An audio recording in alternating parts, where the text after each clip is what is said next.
All right, check out this Keychron V10 Max. So this is an Alice style keyboard, so that's what you call it when you split it like this and still have it on a board and all that. I just got this yesterday off of Amazon. I think I love it. I think I love it. Been trying a bunch of keyboards lately. I've traditionally just been the kind of, I don't know if you want to say snob or fool, for these Apple chiclet keyboards. I've picked a lot of these up from a local recycler, and people, I don't know, toss them. I don't know why they would. Um, these are pretty cool, pretty minimal. I mean, it's wafer thin and all that. It's great, but I code and write a lot of email and crap, and yeah, I feel like it's time to do something serious. So, um, if you've never used an Alice keyboard that's split like that, it's been 20 years since I used one. But I picked this up yesterday, and I found that I adapted within minutes. And I don't think I'm particularly talented for this stuff, so um, I don't think it's that big of a hill to climb to adapt. But let's be. So if I plug it in, you get the RGB LED goodness. There's a lot of customality you can do to that. So right now I got it cycling kind of pastel and slow, but I could like speed it way up with this and make it like way more colorful if I want. And there's other animations that it does. It's all very exciting, but I'll back it up, go this way, back the way I came. But as cool as that is, it's also, in my opinion, distracting. So I like to slow that stuff way down and leave it super bright and colorful. And that's stopped there. That's moving slowly. So leave it like that. That's my way. Um, that's cool though. You can configure all that with the key stuff. Like that it comes with the Apple keys by default, and you can just swap on the Windows equivalents. Also, it's had the red keys out of the box. I replaced them with the included other ones. I actually prefer the red keys, but my wife is going to use this and she wants it like that, so that's fine.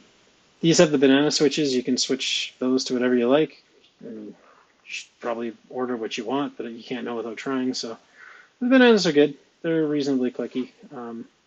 Not insanely loud, but not insanely quiet. You can switch between the Windows and Mac kind of presets there, and there's the selector for going off a cable or wireless. Has the 3 Bluetooth profiles, so you can pair it to like your laptop, your desktop, and like your phone or something, which is pretty cool.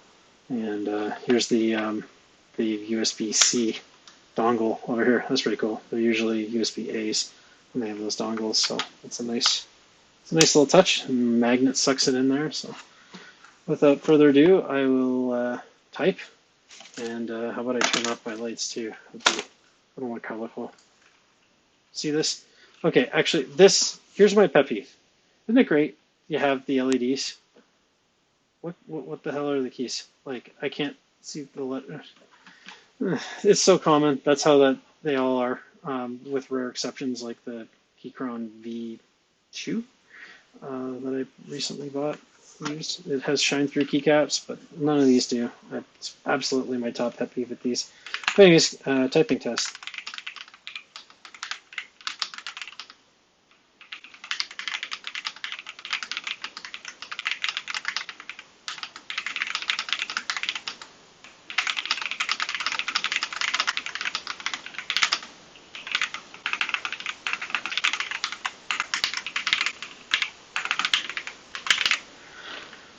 There we go. Just wanted Mario teaches typing again. Classic. Yeah.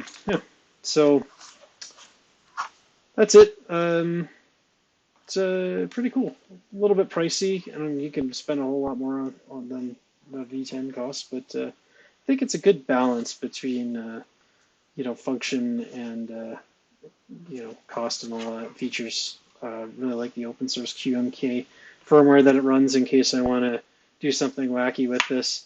I might get my own. This is for my wife. I might get my own and swap in ultra clicky switches. I like that you can do that, of course, if you are so inclined, but it's a finished product. You don't have to. So it's sort of dealer's choice on that. So anyways, I won't recommend or not recommend because I think keyboards are insanely personal preference. So whatever. But have fun.